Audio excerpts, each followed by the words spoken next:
Good evening, and welcome back from a whole 5-minute break. I hope everyone enjoyed it, got themselves a drink or a snack, and reset as we head into our next match, which is our second to last match in the first round of losers for this weekend.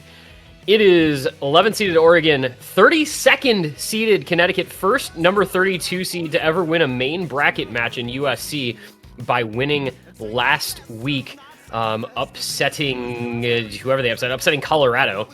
We'll see if they can continue the upset streak against a pretty strong Oregon team that fell victim to an extremely strong Maryland team in winners round of 16.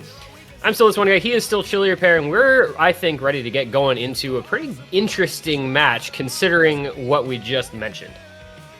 I'm excited. T1G Connecticut, the lowest team left seeded-wise in this tournament by everything. They are the lowest seeded team in this tournament. We are in quarterfinals weekend, and the 32 seed is still up. That is extremely impressive for Connecticut as the sole representatives of New England remaining in the tournament as well. Every other New England team, granted there was only one other one this year, I digress, they are the only one remaining. So, big name to live up to, big seed that they have already well outplaced by making it through to this weekend. And they're looking to potentially extend this by one more, albeit if for an uphill battle against Team Oregon, our 11th seed in this tournament. They beat the 17th seeded Colorado fairly handedly, 5-2 last weekend. If they make it through this match, they actually face a easier team in terms of seeding stateless if they can make it through Oregon, stateless the 14th seed, who is awaiting either of these two teams. But again, Connecticut, lowest seeded team left in the tournament. If they somehow get knocked out this weekend, that will become Georgia by a pretty significant margin, unless either Minnesota or Kansas wins their second losers bracket match. But a lot of expectations set here today. A lot of old tournament players on the side of Connecticut. A lot of people missing from Connecticut that used to play tournaments that are no longer here. Yet they are still alive and kicking. Bring back the old Connecticut team. Bring back leftovers. Leftovers. My goat leftovers. Who else did they have? Chelsea, Will Stetson. What was the dude who got banned? Nether Sonic? Oh, Nether Sonic? Well, they were were restricted like during USC 2 years ago? Maybe 3 years ago now. It's been a while. Yeah, Connecticut's always been, like, unironically an okay team every time they've signed up. Unironically, like, the two New England teams, Connecticut and Massachusetts this year, were, like, vastly seeded below where they usually are in United States Cup, yet, you know, still did a pretty okay job making it through a couple of points in their matches. Connecticut, more successful, again, beating out Colorado, a team that, you know, a year or two ago, that wouldn't have happened. Absolutely not. Fancy Lad would not have allowed that to occur. But with no Fancy Lad remaining in Colorado, Connecticut taking advantage, becoming the best team to make it through at the lowest seed. That doesn't make any sense. I was going to say, I'm not really sure what you're going for there. They're the best bottom-seeded team I have ever seen. I'll say that. Yeah, I mean, like I said, they're the first ever 32 seed in USC to actually win a main bracket match. Notwithstanding, you know, the couple of play-in that were like, you know, 32 versus 33 seed or whatever, where obviously there's not really a choice but for one of those teams to win. But they are the first time we've seen a round of 32 or later a number 32 seed win. So pretty cool stuff there. Unfortunately, I do think Connecticut faces a bit of an uphill battle here against an Oregon team with by far the single best player in this match, which is going to be Bashi, man. 100%. Also, I apologize. I realized I failed to mention New Hampshire as a New England state earlier in terms of the three that played in the tournament. But they are also knocked out of the tournament, so I digress. Yes, Oregon. A large performance from Bashi, man, is expected in this match. We talked about it in the one that we just saw previously on this stream between Michigan and Kansas, where in these lower seeded matches, there are the kind of like mid to lower seed duo matchups, and then there's a matchup like this where you really have a standout player on one of the teams, and they have the opportunity to completely turn the tides of this match. Bashi Man is certainly that player on paper in practice, it is going to definitely be a team consistency difference. That is what we saw in the previous match before this. And on the side of Connecticut, I'm not entirely sure what I expect. If we get Ryunata from 2019, Oregon loses this match. But I don't know if Connecticut has Ryunata from 2019 right now. So I'm very excited to see it. This is the first Connecticut match I've casted in this tournament, so I'm looking forward to how they play here. Yeah, you know, it's really interesting looking at Connecticut last week. They had 2 players in the top 30 for player performance scores, and Ryunata was not the higher of the 2. They had Ikaenia, who was their best player by performance score last week, followed by Ryu, followed by ZFR only 2 spots after. So they had 3 players in the top 30, excuse me, which, considering it's like Connecticut, it's a very small state, a very, pretty impressive stuff when you don't have high expectations for a roster like that that's all the way down at 32 seed. Now, team-wise, Oregon number 11 and Connecticut number 9 last week. So again, Connecticut a little bit better in a couple of statistical ways. Problem is, this pool is a bit harder and does have some picks that I think will favor Oregon more. But looking at that information, Connecticut could make this more interesting than you might think. Yeah, I'm actually going to double check right now. So Ikaenia, the player who you say was the best performing player on Connecticut, actually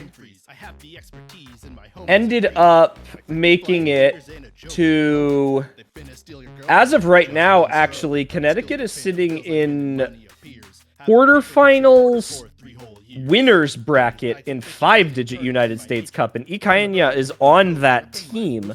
So clearly, they're a D-ranker. So they're a D-ranker. Perhaps, but I was going to say that it clearly means that they are experienced and consistent in tournaments, which is very good for Connecticut. It also means they're a D-ranker. All right, you know what? Bashiman's a D-ranker because he's not 2-digit. Oh, he is 2-digit by BWS. Well, be that as it may, yeah, Connecticut falling victim in seeding to having 2 players that are 2K rank or higher, and then their next 3 players are in the 9,000s. Obviously, only 2 of those count toward their seed in this tournament, but you get what I'm saying. Who knows? It's a little bit of a weird situation where, like, if this was, if we did qualifiers, they probably wouldn't be the number 32 seed, considering, some of the teams that are ahead of them and their relative performance. This is... I genuinely don't know what to expect from this match in terms of overall skill sets. I unironically think that regardless of where I think Ryunata's skill sets lied in the past, Connecticut is a pretty okay team in terms of overall mechanics ability. Oregon, I think having a player like Bashiman will absolutely benefit from being able to pick some of the more skill cap heavy maps, maps such as Nomad 3, I think may be a good option for them. I think absolutely Precision is just going to be Oregon's game in this match because of Bashi off of a basic principle. Nomad 2, if Connecticut doesn't ban that, I would hope that they are extremely strong on it.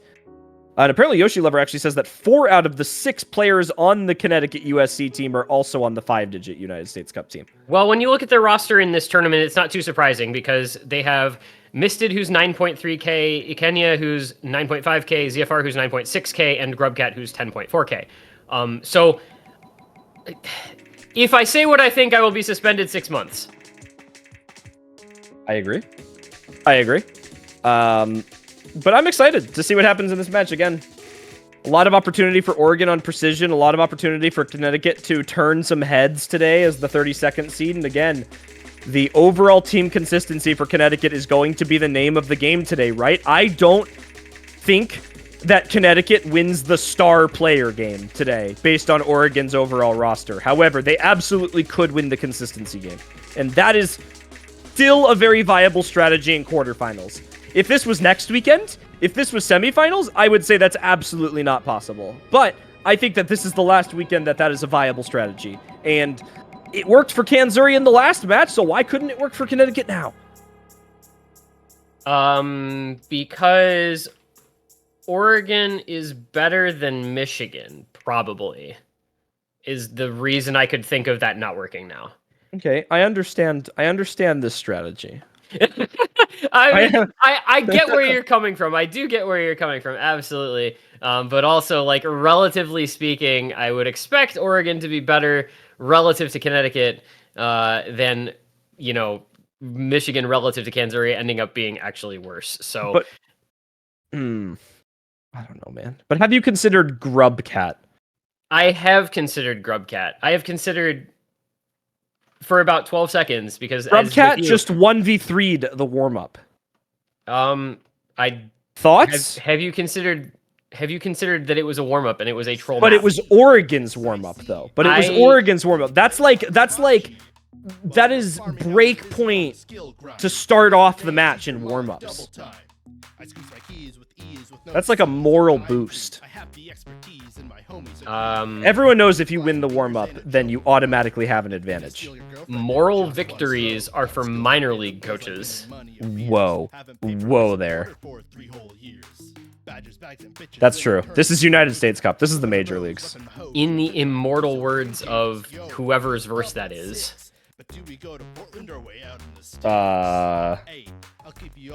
It's in your immortal words now, because I can't think of who originally said that, so now it's your immortal words. That is the Jay-Z verse. It is the Jay-Z verse from So Appalled. I have Moral not listened to Jay-Z since for minor middle league school. Coaches. Middle school is when I last listened to Jay-Z. Middle school. Middle school, he says. Well, it's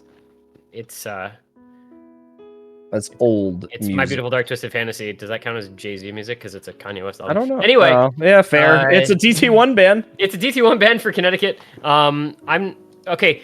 I will be honest. Like, I am not nearly as familiar with the range of skill sets represented by these rosters as I probably would like to be. So I'm not sure who the DT1 band is targeted at, or if it's just Connecticut. Again, you know, I feel that it seems to me, maybe I'm wrong about this, you can correct me, but like a lot of the time, kind of the lower ranked players have maybe a little more trouble with speed and are like better at gimmick stuff. Correct me if I'm wrong on this one, but it feels like that's kind of the case with certain exceptions, names that I shall not name, that are like, you know, goated like flow PP map players, but like speed as a skill set feels like not something I'd anticipate out of lower ranked players who are better than their rank would suggest. I agree. I'm with you. We're seeing extremely similar bands, by the way, to Michigan, Kansas. There's a Hidden 1 band followed up by the Nomad 4. First band for Oregon being Hidden 1. So once again, getting rid of that like techie flow aim hidden into a double speed ban for Connecticut, banning 2 of the 3 highest BPM maps in the pool, with the sole exception of DT2. Oregon Hidden 1 first ban. Is it another gimmicky ban here? Do we see like I don't know what would be, do we see like I don't know that we see a free mod 2 ban because it's like skill cap. Ban free mod 1 Oregon. Ban free mod 3 so that DT3. Honestly, I respect that. DT3 ban. Buzz sliders. Buzz sliders. Yeah, I that's interesting. That's like 2 speed maps and a finger control DT map, and then a hidden 1, which is just like hidden tech. I see that, honestly. This is not a speed lobby. In the same way that the previous match that we just watched was the antithesis of Hard Rock players, this match is kind of the antithesis of DT players. Or speed players, rather. So, I think everyone in here will be pretty good at anything besides the super fast stuff. But it's Connecticut's pick first, which means it's their opportunity to get a strong start as the 32 seed and the lower seeded team in this matchup. So technically an underdog matchup for Connecticut as they go for the Hidden 2, the CS1 aim map in Hidden. Super dense pick. Most dense map in the entire pool, even with free mod 1 having perfect stacks.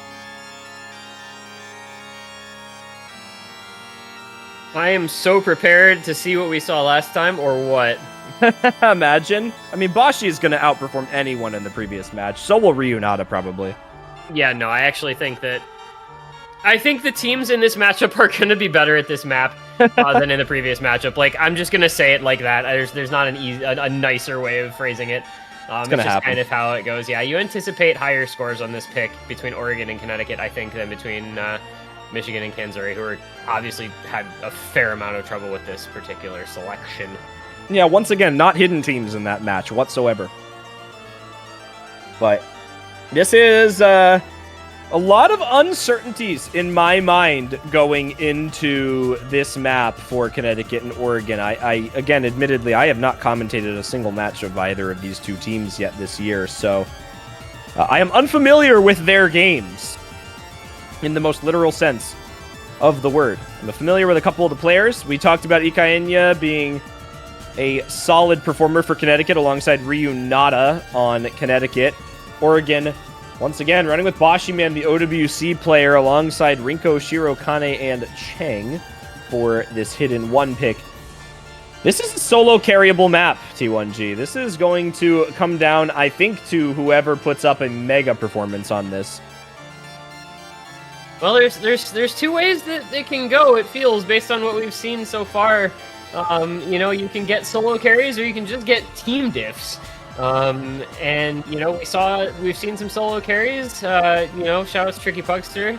But we've also seen, and also Flaro. We've also seen some team diffs, so it is hard to say, but it's going to be Bashi Cheng and Rinko Shirokane. It's going to be Ryu Ikaenya and Misted with two eyes for Connecticut. This is Connecticut searching for another historic upset, first becoming the first 32 seed to win a match in the main bracket. Now looking to pull off a 32-11 upset. Would be monumental, would be gargantuan, but I think this is going to be a tough match, and we are now underway in it. Again, big things depending on the outcome of this first pick here. Connecticut could set themselves up in a good position early. Oregon, however, as the higher-seeded team here, I feel like has an obligation to put Connecticut under some serious strain from the beginning of this match coming in. And it's Ikaenya to find the first early break. Once again, we're seeing misses in the section of the map that hasn't really kicked up to full diff yet. Cheng to luckily trade it out immediately before we get into the hard section of the map. And now it's Oregon with a full reset, and Ryu Nada has the opportunity to do some dangerous things for Connecticut. Yeah, this is a big spot for Ryu here with the only FC and the only real combo left in the lobby as his teammates both fall in this difficult aim section. But Ryu holding on. That snap aim is looking crisp through this intro with about 5 Ps on the end of that. 500 combo, nobody else in the lobby over 230, that being Cheng. Rinko Shirokane, Ikaenya going to trade a couple of breaks. Bashi and Cheng looking to recover a bit, but it is Ryu time for Connecticut. A 50k lead, all they cling to. But as long as Ryu holds, it's going to be a good spot for Connecticut here on the opening map. Bashi and Cheng with some good combos right now. Misted providing some very much needed backing for Ryu right now, as Ikaenya has the highest accuracy on the Connecticut team, actually, at 98.83% accuracy here, albeit the lowest combo. It is still bigger than Rinko Shirokane, and that is going to continue to further serve Connecticut well as we go through this section of the map that has quite frequent pauses. Yeah, a lot of opportunities to take a look at that score, whether you want to or not, and get an idea of how the map is going so far. It's halfway through. It's a 100k lead for Connecticut. A lot of that on Ryu, and do not look at his combo until after this spinner. Yeah, it looks perfectly normal to me. There we are.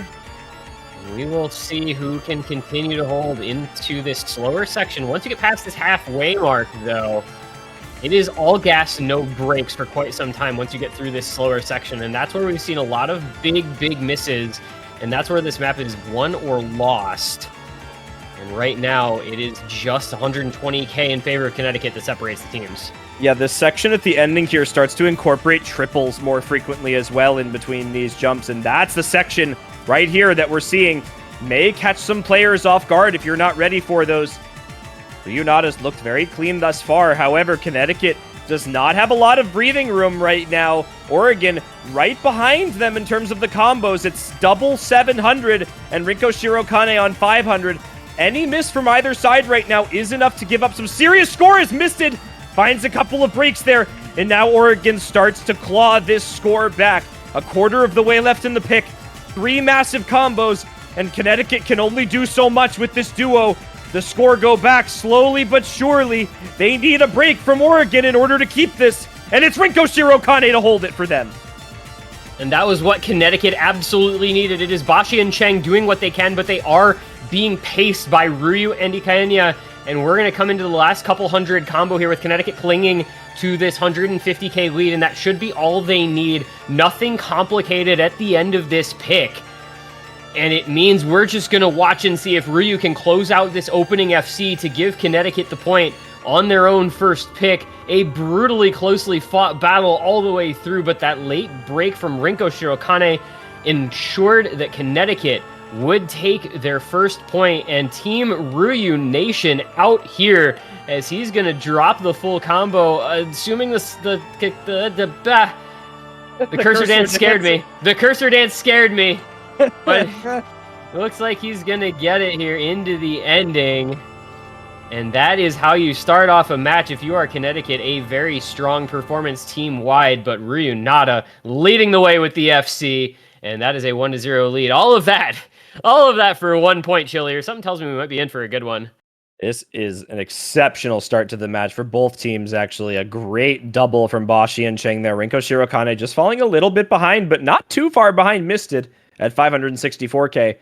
But that FC from Ryunata putting the work in, very reminiscent of what we saw in the previous match between Michigan and Kanzuri. Again, Tricky Pugster with that big FC to start out the match for Michigan.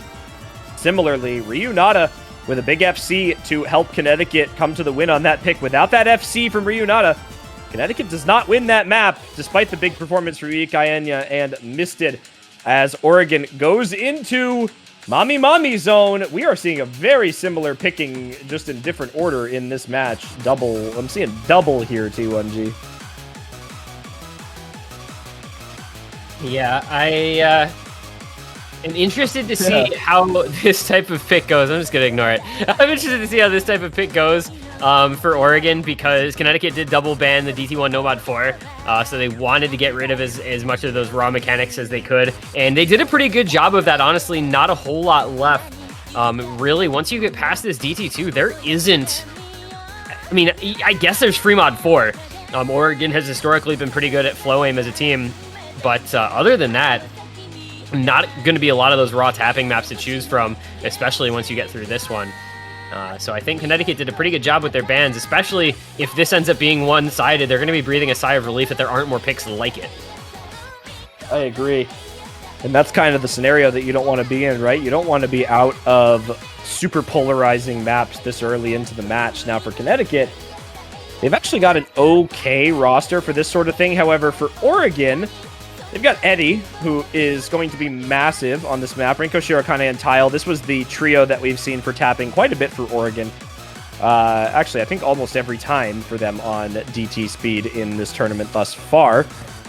So a good roster from Oregon, tried and true. They know that they're strong at this skill set. Connecticut, not a team that we usually think of on this skill set, on the tapping, on these faster DT maps. And I fear for both sides on the finger control breakdown section of this map.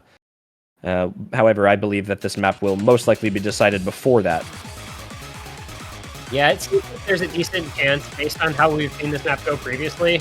If you have a couple of breaks in the first or second KI before you get to that section, it really can be over, since it's not a super long pick.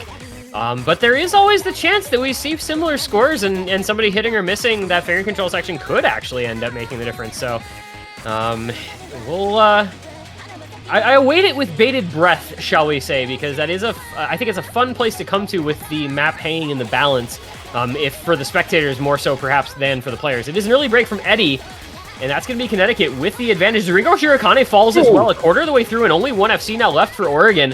Ziv, Ika, and ZFR all holding the FCs for Connecticut. They are going to establish a bit of a lead here as we hit the first break at the 1/3 mark. It is 70k. Ooh.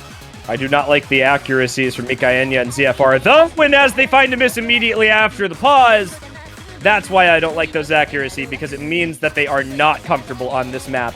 And the hardest section of the map has yet to come. Luckily, never mind, not luckily, Zivzare is on a massive combo, I was going to say, with the best accuracy in the lobby, now has 0 combo to speak of. And Oregon just took the lead again with a pretty instantaneous score coming back here, just through basically the first 2 patterns after that pause there, as we're going to come into that finger control section relatively soon. It's all on Ikaenya to hold this down for the Connecticut. And that's going to be the break immediately thereafter, and that's into the difficult section. It's going to be a break from Tile, but with Rinko and Eddie holding on, there's not really a lot Connecticut can do here except for pray, and Rinko breaks a bunch in this section after a lot of trouble, but Eddie makes it through crucially. And that is probably going to do it here. Oregon should be able to hold on to this lead with Eddie having held through that section. Now, Ziv did as well, but that gave Oregon a 250k lead. Ziv breaks, and that is going to do it. Oregon going to take their first pick here. It was not comfortable until, 3/4 of the way through the map, but it's going to look a little less close on paper than it did in practice, as this is going to be about a 400 or 500k win for Oregon when all is said and done. That was, through that finger control section from beginning to end, was quite possibly one of the fastest 200k score gaps I have ever seen generated in a pick this year in United States Cup. That was an unbelievably quick score gain for Oregon on that DT pick. And once again, Oregon coming out on top on the faster maps with the better roster overall here. Connecticut not doing half bad on Ziv and Ikaenya. ZFR just having a little bit more trouble than the rest of the pack. About 130k down on the next closest player.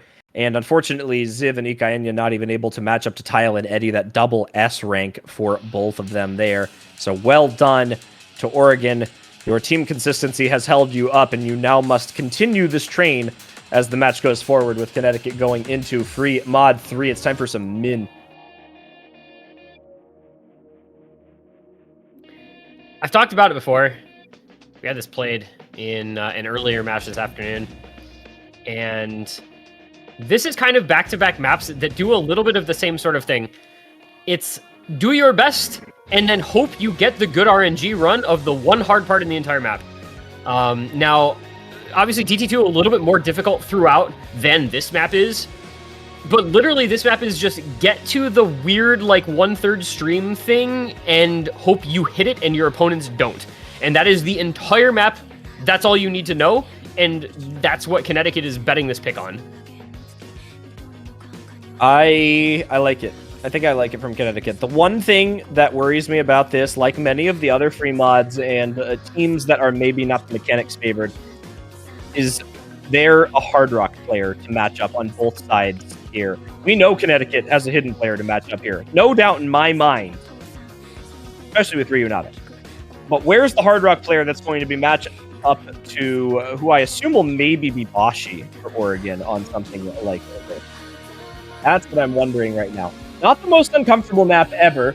It's only CS4, but there's really no major advantage for either one other than the fact that this map is very long and very, low BPM.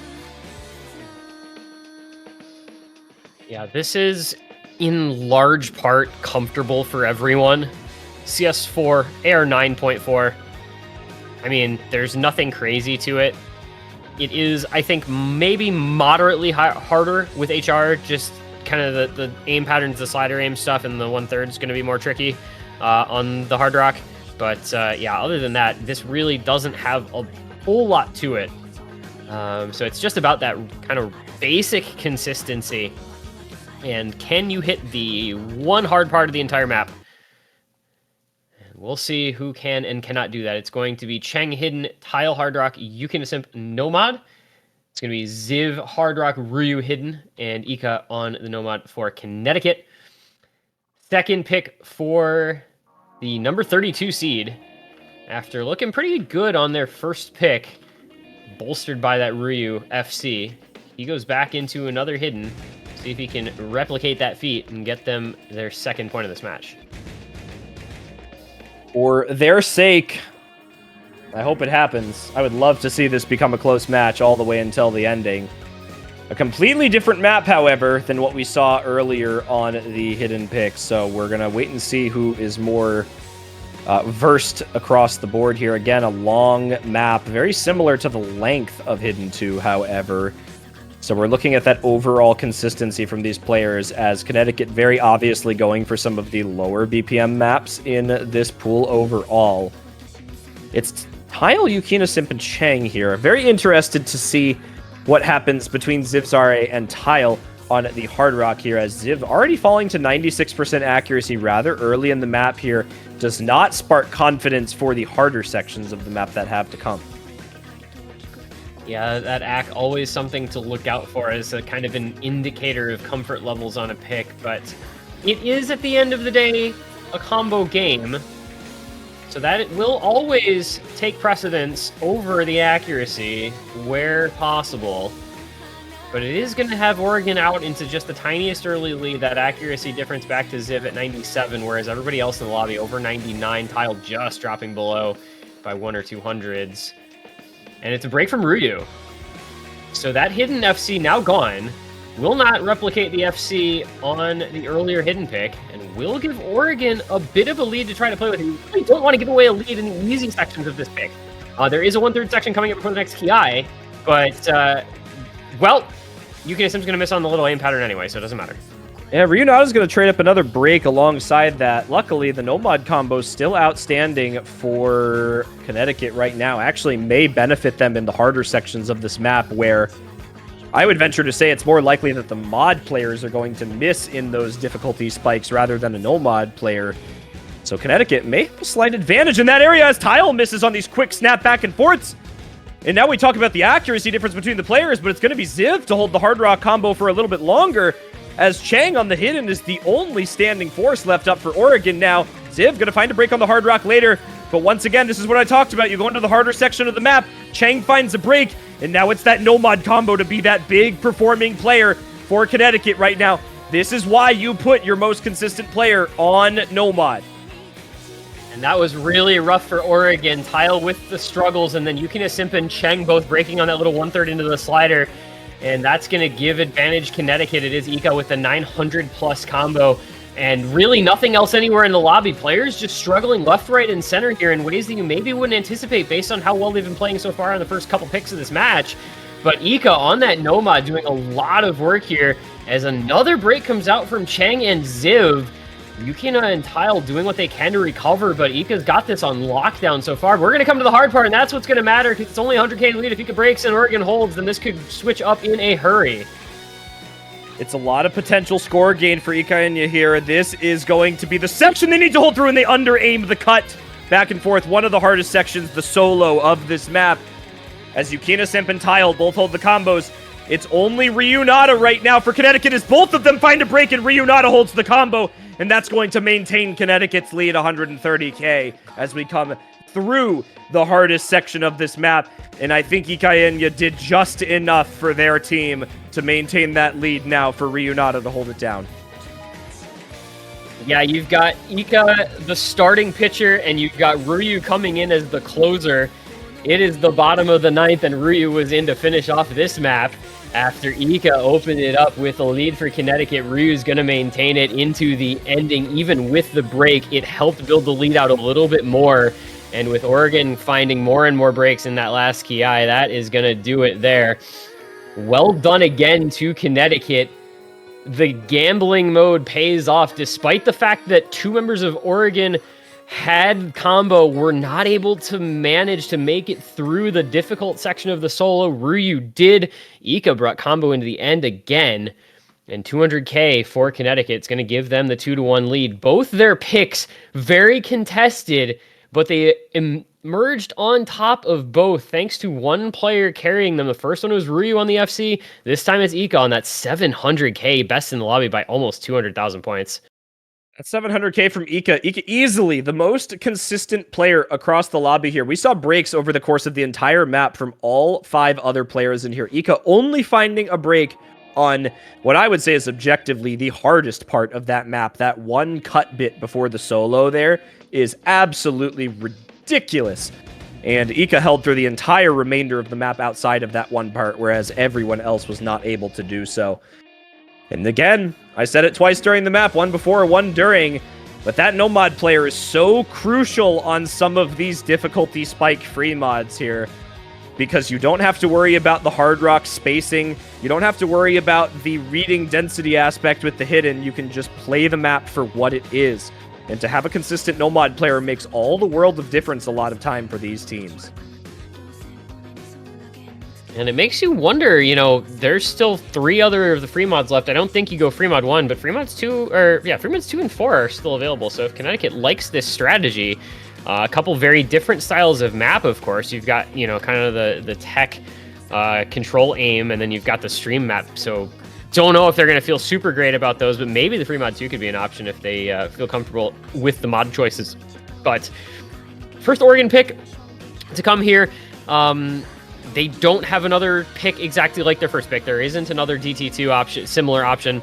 And a map that went a little under the radar here. I was thinking about it briefly before the match and then kind of forgot about it. Nomad 2, when you have Bashi on this roster, well, makes a lot of sense going into CS 8.9 when you have Bashi Man on your team. This is what he's kind of known for.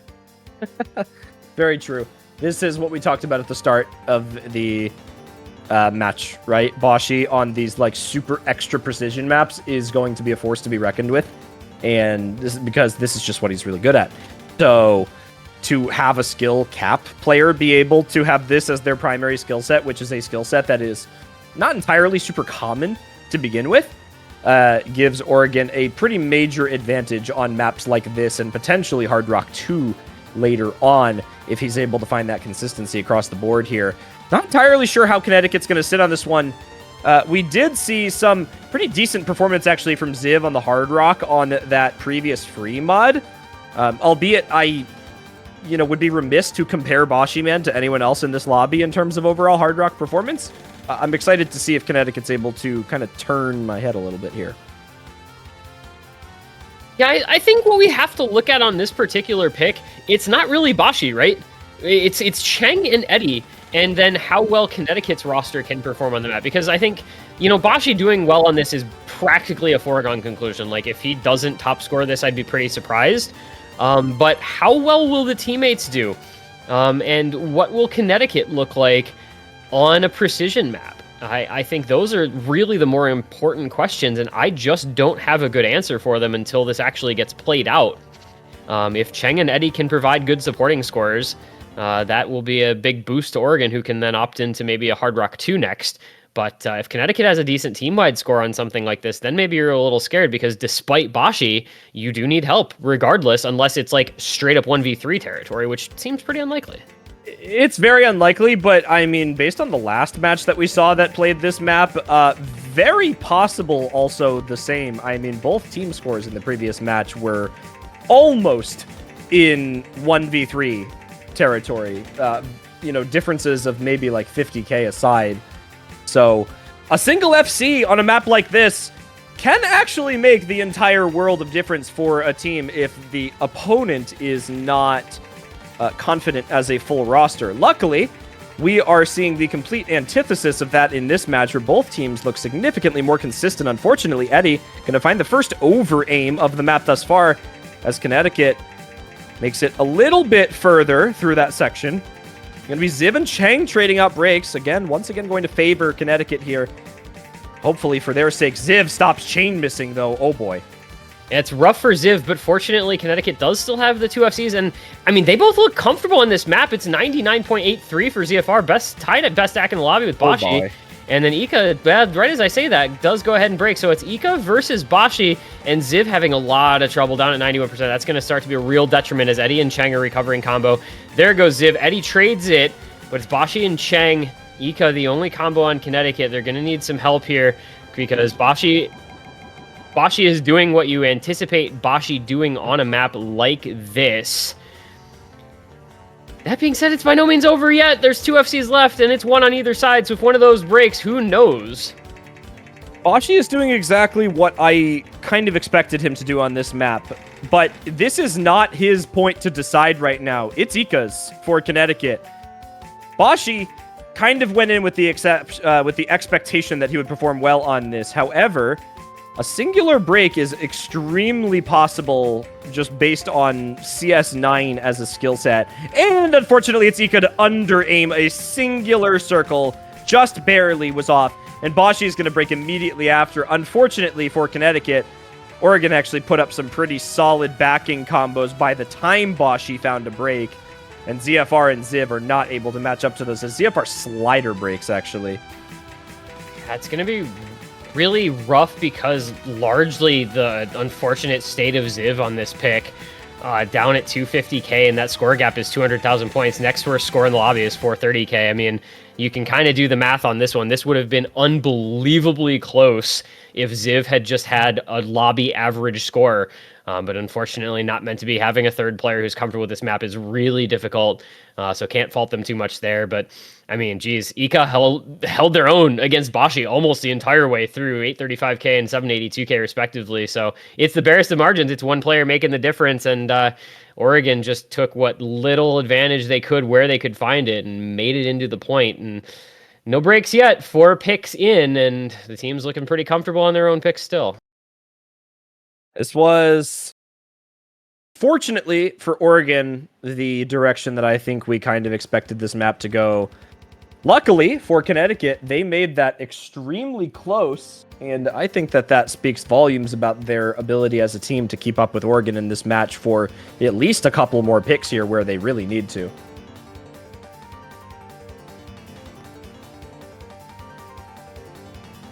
We go into third pick here. Or the Connecticut side. First pick Hidden 2, second pick Fremont 3.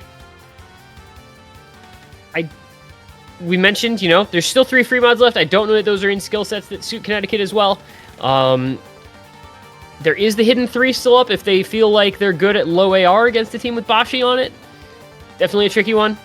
Other than that, you're kind of branching out a bit in terms of skill set and skill representation with the next pick. So I don't have a great feel necessarily for where they go next, with those 2 picks not having an obvious follow-up.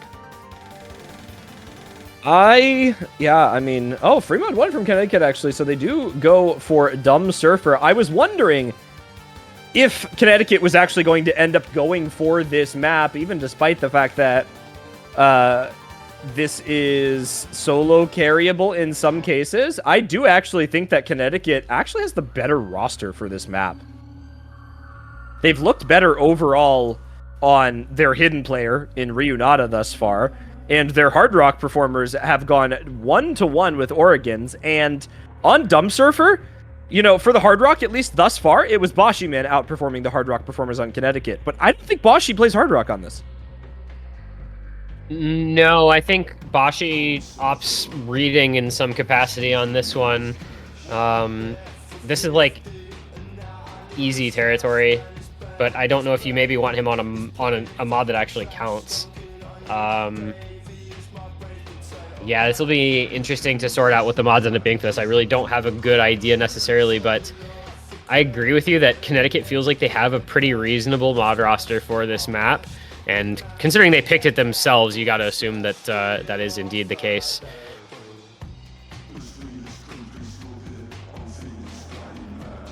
There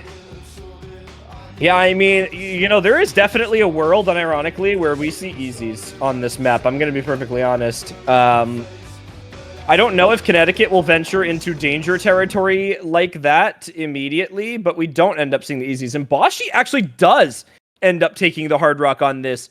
So Cheng going to be the running with the hidden. Cheng didn't actually look too bad on the overlappy stuff in previous weeks. So this is actually not the scariest thing for Oregon ever here.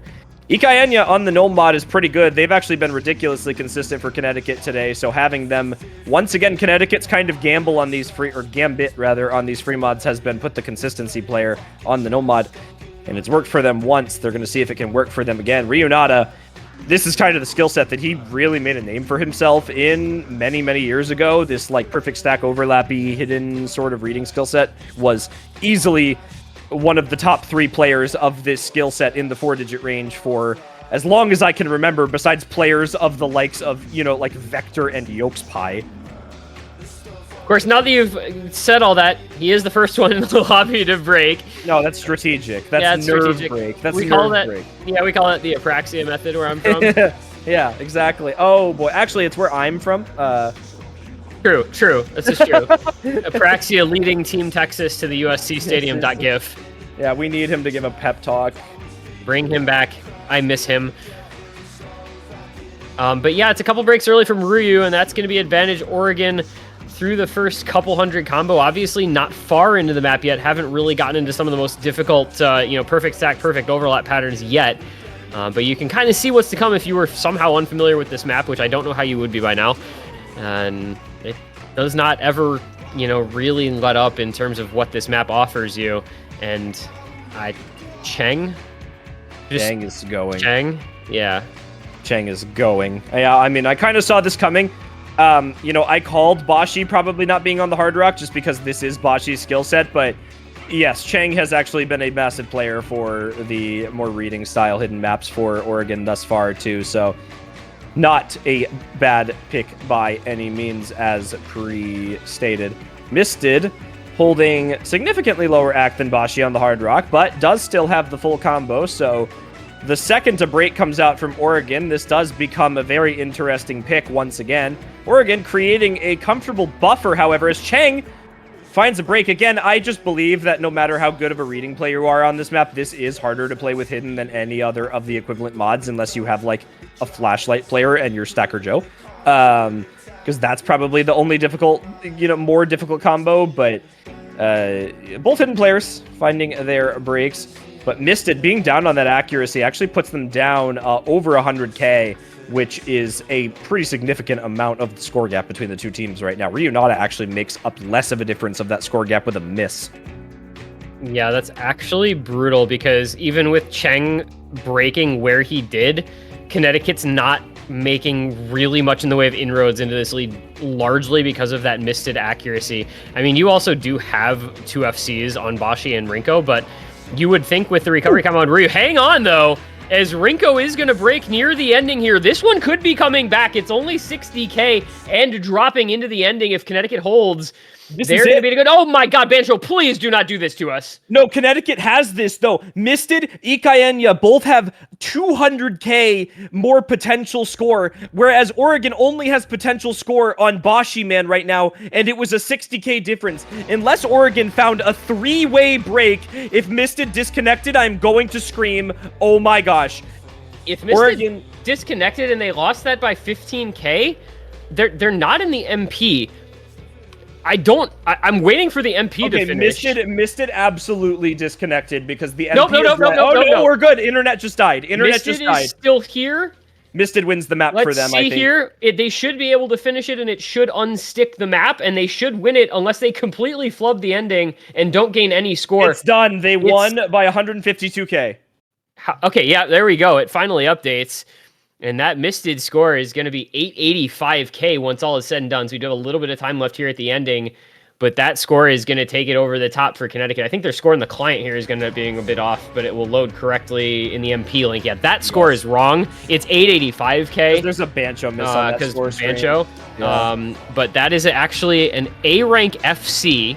Ika with the No Mod FC. Bashi with the Hard Rock FC top scoring the lobby.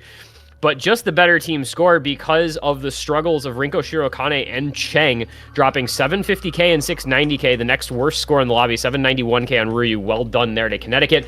Unfortunate Bancho issues aside, that is a well-won point for Connecticut to keep their nose in front.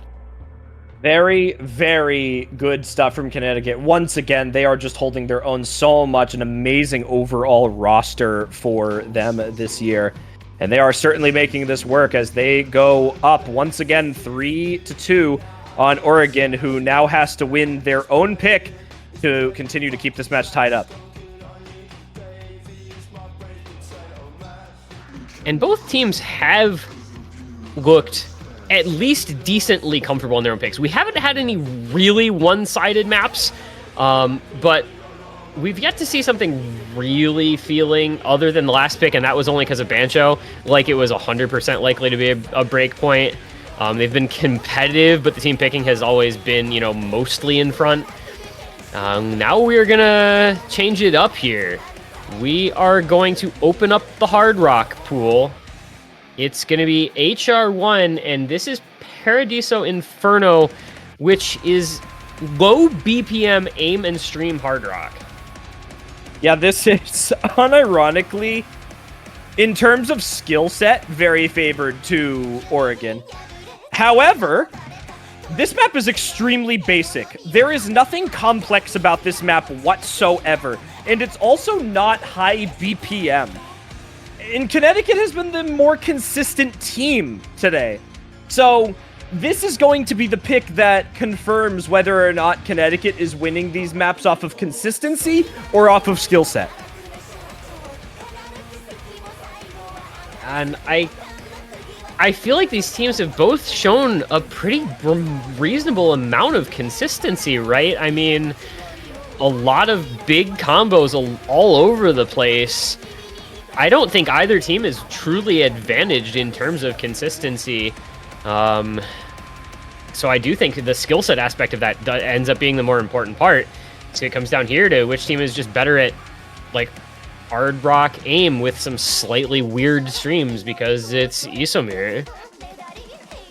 Yeah, this is a wholly consistently mapped map. I mean, there is really nothing that is going to jump scare you on this pick here. So this is going to come down to the Hard Rock overall here. I personally think that this goes the way of Oregon just because of how mechanically favored this map is and how skill cap favored Hard Rock starts to become in quarterfinals. I think that, again, the higher skill cap Hard Rock players are just more likely to rip out scores on this, despite the fact that Connecticut has been the more consistent team thus far. We'll have to see here. Again, Bashiman, Yukina, Simp, Tile. Very good roster going up against a very scary 32 seed Connecticut, Ziv, CFR, and Misted. We'll see who comes out on top for the first, honestly, the first pure mechanics pick I feel like we've seen in this match thus far. We really have not seen mechanics yet, despite the fact that we've seen Oregon pick some more mechanically favored maps. They've picked like gimmicky favored, mechanically favored maps. I mean, Mommy Zone is the closest thing we've seen thus far. Yeah, I mean, you have Hidden 2, which is like awkward aim. You have DT2, which is, kind of finger control tapping. And you have Misted, who may or may not still be here. I'm not sure. Misted's internet is not helping them today. Yeah, I don't know if it's... Yeah, I'm going to assume that that's their connection that's causing this problem. So now we're going to have to wait for them to play the first 130 combo to catch up. But yeah, we have not gotten a mechanics map quite along these lines as of yet. Really have not tested the aim, the traditional aim. We've tested, the kind of awkward aim, but not just jump aim. But here we're gonna go, and boy, that early accuracy on Ziv not gonna inspire confidence. However, Tile and Yukina both at 96, so not the worst thing in the world. Not the worst thing, you are very right. Ziv did have the lowest accuracy on the precision pick for Nomad 2 with the CS9. Now, these circles are significantly bigger, but Ziv, clearly not a small circle fan. This map, while it is not precision, is CS 5.2, which is smaller than your general map, so a little bit of uncertainty there as they miss. Oh, there's a single note that happens that you have to tap before that stream, and Ziv did not realize it and just tapped that as a stream and note locked it. So, big lead for Oregon to start off here at the beginning as Ziv once again shows inconsistency on the Hard Rock. Luckily for Oregon, on top of that, ZFR showing a little bit of uncertainty here. However, they lose that lead almost immediately as Misted, unfortunately, is not able to combat against Bashi. And now it is the highest skill cap player in the lobby to hold it through the mechanics pick. This is huge. Bashi with the only big combo left in the lobby as all their 5 players have fallen in this first third to half of the map. And that's going to be Oregon establishing a 150k lead. As long as Bashi continues to hold, it's going to be fine. ZFR another break. Ziv and Misted starting to recover some combo here. They both just missed. I don't know. I think they both just missed that slider head. I honestly think they both missed that slider head. Yeah, it's potential, honestly. Misted looked like he missed the last note, too, here. So, Once again, Connecticut, I don't think really was able to do anything about this right now until Bashi finds a miss. Connecticut was basically completely out of this map in terms of score gain unless they had all 3 players holding their combos. Yeah, and this is just Bashi doing work on this pick. The only FC in the lobby, highest combo by 400 and change. And Bashi just locked and loaded on this map. Still about a quarter of the way to go, but 400,000 point lead for Oregon is gonna start to look pretty unassailable here.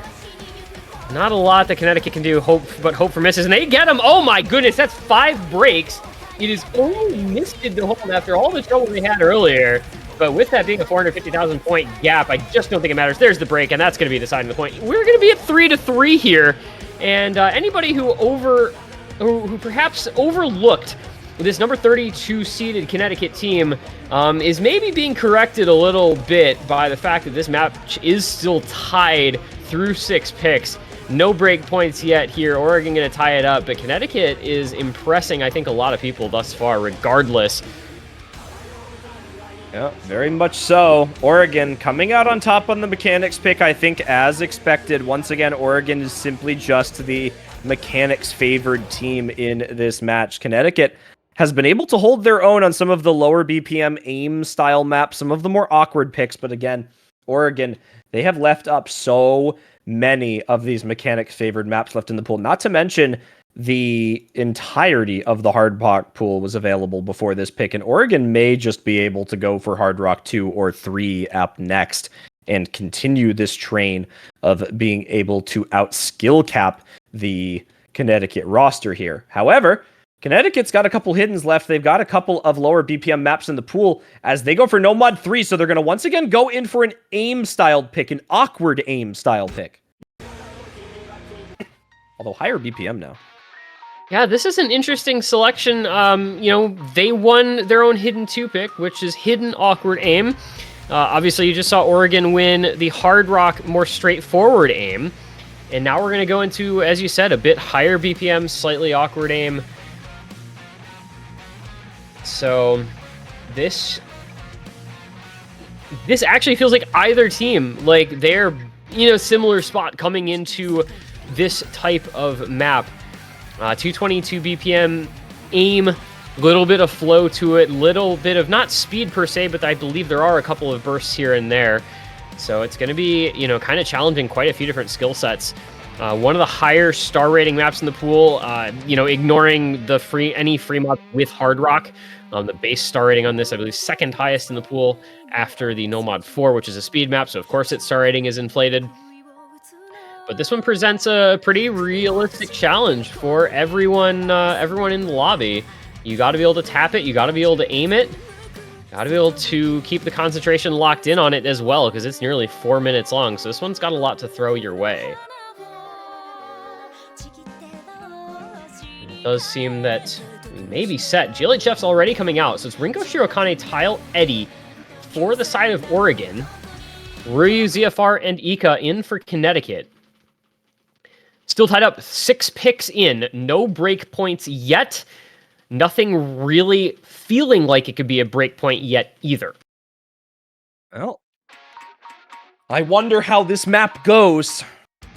This is unironically a fairly mechanics-oriented aim pick because of the BPM of it and how intense this map is. It also has a couple of bursts and triples mixed into the aim that Connecticut has not really, I think, become accustomed to in this match thus far. However, they have accomplished one very specific thing that I am noticing right now, and that is that they have forced Bashi Man out of the lobby, who has not played every map thus far for Oregon, however, has been the top performer in every map that he has been in for, I believe. So, yeah, big advantage. Yeah, he was out for DT2. He was out for the free mod. Did not top score Hidden 2, yeah. But he did top score No Mod 2, unsurprisingly. Top scored Free Mod 1, unsurprisingly. And then, of course, just top scored the Hard Rock 1 as well. So, yeah, Bashi definitely the top performer so far.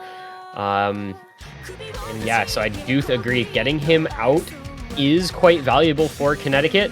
I'm I'm not entirely sure, like, what makes him not play this. Are the bursts just uncomfortable for him, maybe? I mean, not obviously a tapping player. Is that, I guess that's gotta be it. I don't know. Yeah, I genuinely have no idea, but if it works, it works. You know, who am I to complain? And Connecticut is apparently finding avenues that I feel like I would otherwise overlook here, with a double break coming out from Oregon as we go into the long stream, which catches everyone but Eddie and Tile. And Connecticut, oh boy, they may have blundered this pick, because that is not the only stream like that in this map. It isn't, but if you can get comfortable with it, you've got a lot of time to recover from an earlier break like that. So all is not lost as of yet for Connecticut. However, it's not a great situation to be in when you have the FC still intact on Eddie, despite his lower accuracy. Created breaks from Rinko and Ika.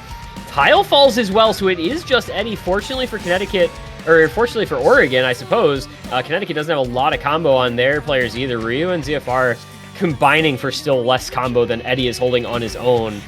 So he will hold them off for now, but Connecticut's going to be charging here as long as Ryu and ZFR continue to build back up, especially if Rinko and Tile continue to struggle, or if Eddie finds a break.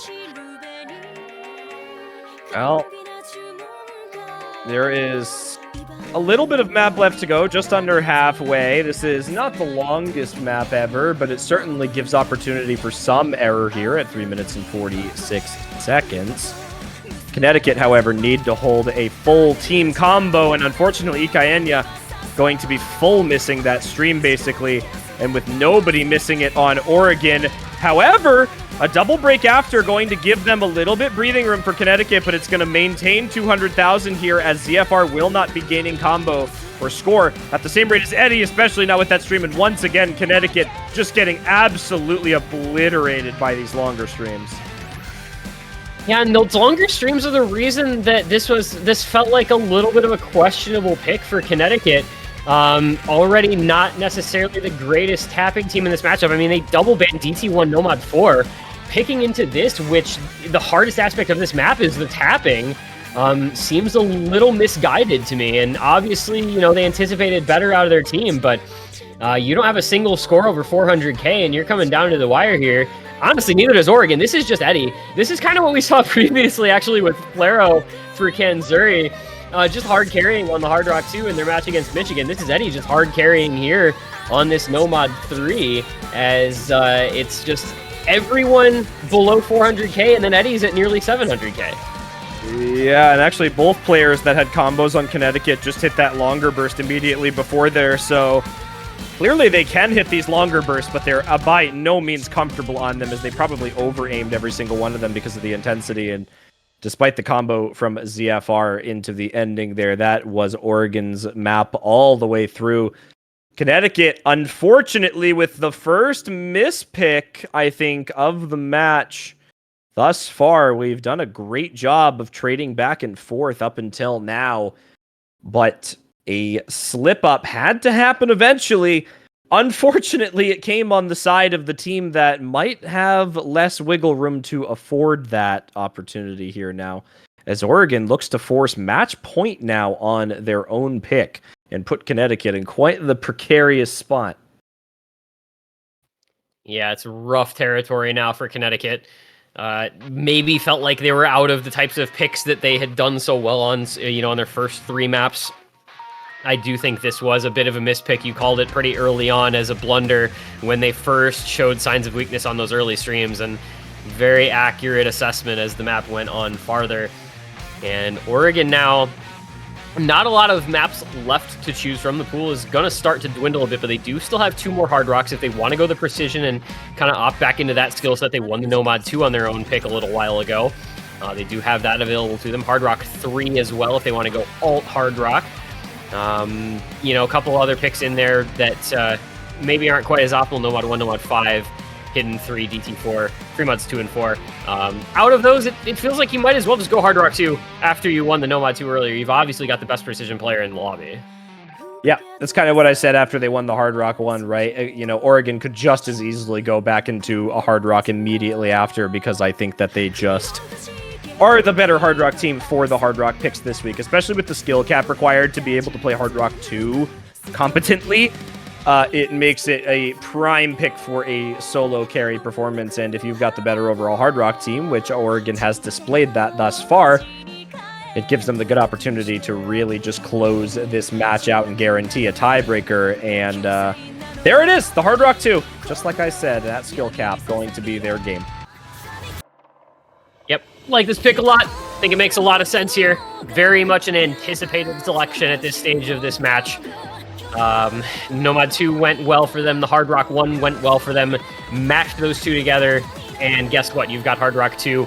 Little bit of some tech aspects of it, some cut streams and bursts at a smaller circle size. So a few different aspects to this one, but it seems to play pretty well into the hands of an Oregon team who are looking to give themselves match points here.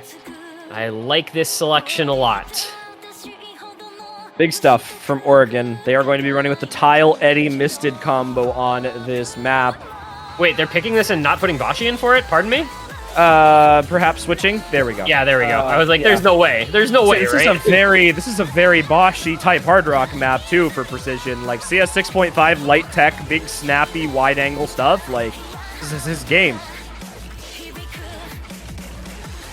But here it is once again. Oregon with their higher skill cap trio on this map, looking for the match point now. Connecticut, they are down, but they are not out. And this map is unironically underperformable. This is very chokeable with some of the patterns. So if Connecticut finds full team consistency across all three players, and Oregon for some reason only has Bashi that is confident on this map, we may be able to see something more interesting than what we saw in Hard Rock 1, because this is a completely different skill set. Although it is Hard Rock, and it is the most skill-cappy Hard Rock of the Hard Rock pool, that, in my mind, only favors Bashi.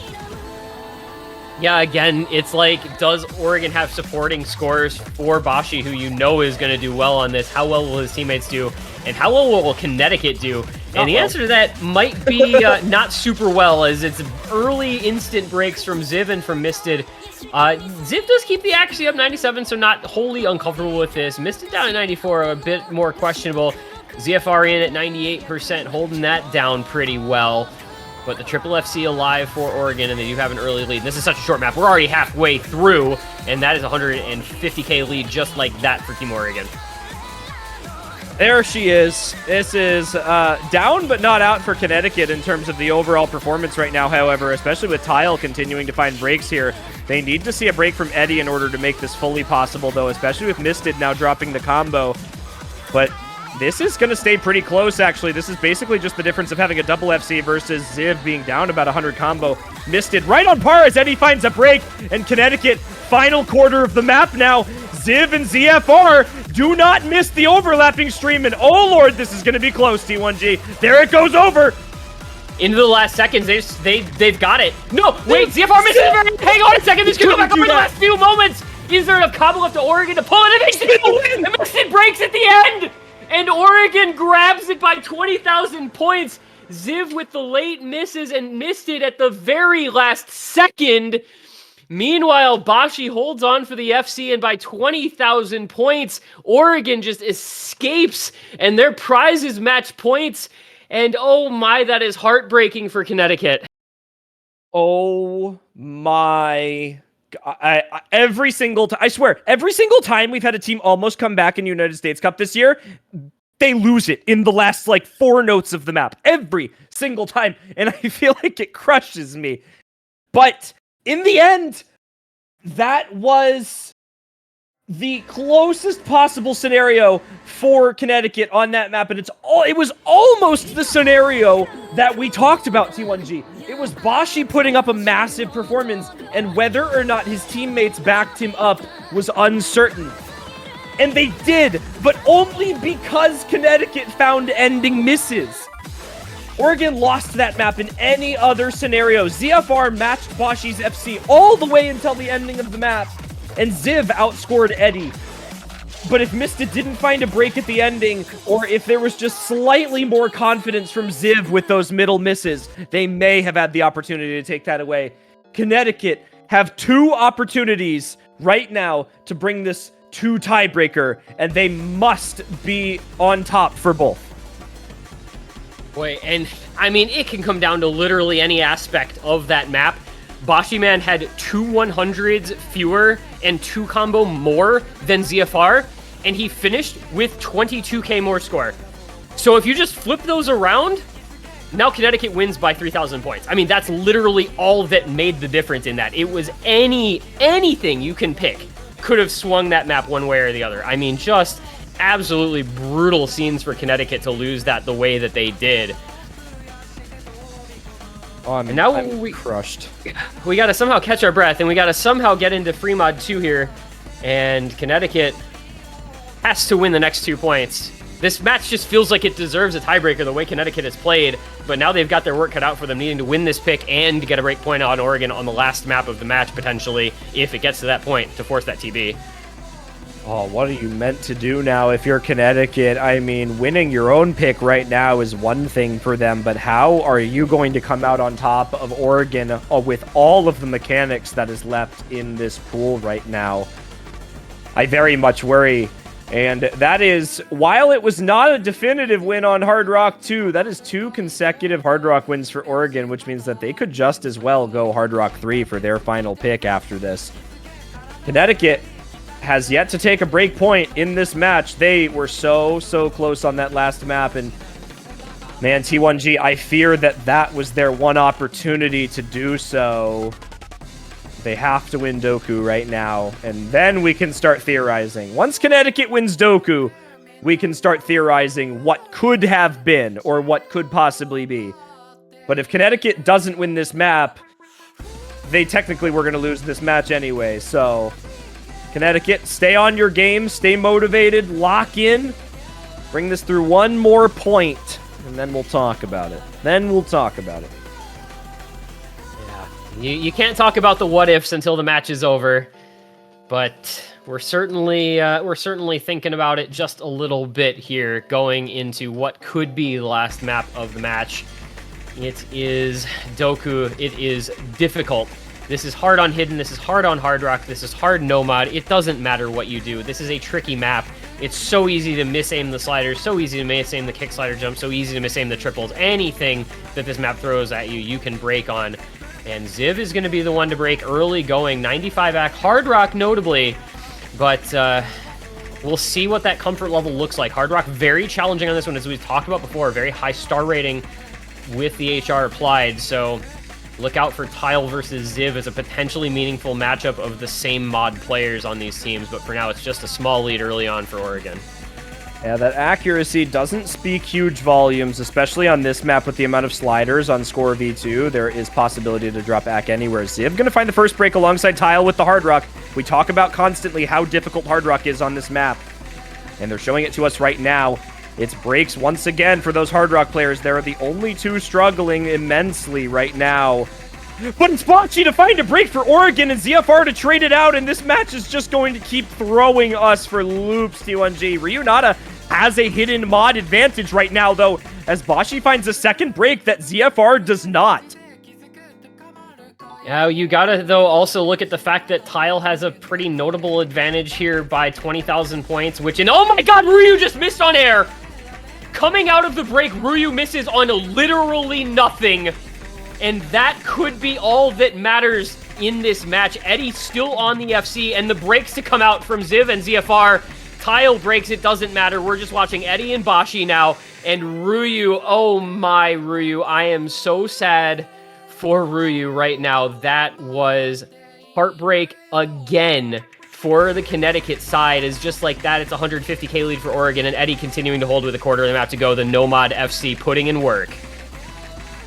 There it is. Once again, that no-mod consistency on free mod in quarterfinals this week has been a crucial point for so many teams, and Oregon is just in line with that. Eddie, once again, going to be that top performer here. Will find a break at the ending, but it is far too little too late for Connecticut. These triples at the ending catching absolutely everyone in the lobby. Nobody is an exception at the ending of this map. This is brutal.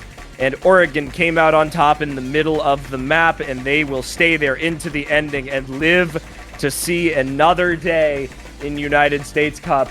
The valiant performance from the 32 seed Connecticut. Certainly not in vain, as they put up the single best performance of a bottom seeded team in the history of United States Cup. Yeah, there's a lot to unpack from this match. I mean, you got to congratulate Oregon, obviously, on the 6-3 win, which on paper looks somewhat pedestrian. I mean, it's just a 6-3, right? It's like a couple break points or one break point, from ahead, whatever. But if you dive into this, if you look at these scores, if you watch this match, this is not your average number 32 seed, and this is not your average 6-3 final score. This is just crucial moments that both teams performed so incredibly well, and the smallest of margins making the difference. One slight mispick on that no-mod 3 for Connecticut, and then just the last-second comeback for Oregon to take the Hard Rock pick by sub 20,000 points and just rip the hearts out of Connecticut. I mean, this match had so much to offer, and you really have to congratulate and give so much credit to Connecticut. As you said, number 32 seed, first one to ever win a main bracket match in USC, and then to really put the fear of God into a high seed like Oregon here, the number 11 seed. The number 32 seed Connecticut just took 3 points off of them. You've got to give them a lot of credit and a big, big hand for what they just came so close to accomplishing in this one, and what they did accomplish even in a loss. Unbelievable amounts of Connecticut credit here, but I would also like to give massive credit to Oregon, even being the higher seeded team in this match, and on paper, obviously being the ones that are expected to win, being a significantly higher seeded team.